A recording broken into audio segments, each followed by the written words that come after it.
Senator Whelan. And out of respect for the Chair and the time constraints, I'm going to park up an issue that I intended to raise and just stick solely to my first opportunity to commend and pay congratulations to Jimmy Walsh.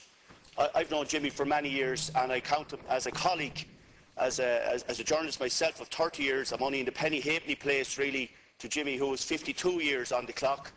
And although you wouldn't think it to look at him or meet him, or when you see his sharpness of intellect and intent and his level of energy and his commitment and passion for the job that he still has, you don't see that in too many jobs.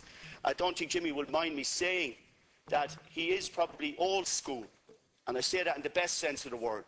And I've always looked up to him and the standards that he upheld, the standards of fairness and honesty and accuracy. And while we do know Jimmy is a highly opinionated and perhaps sometimes argumentative man, I've never found at any occasion when he worked with the Irish Press or the Irish Times that it filtered into his copy or was reflected in any way in any sort of bias or any sort of strain or spin. Although you learn something new every day in the Senate, and I am a little bit taken aback to learn that Jimmy has been acting behind my back as a sort of a spin doctor to some of the Taoiseach's nominees. So that is a bit of a revelation, which I'll be taking up with him at a later stage. I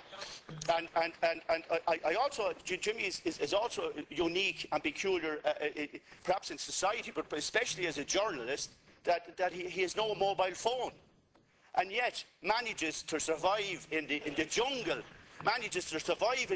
that has become modern journalism, and still hasn't missed a deadline or a story of any note. So.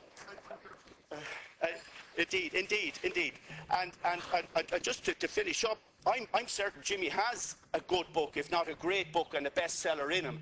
But knowing the calibre and integrity of the man, it will not turn out to be a kiss and tell. Thanks very much, Gary.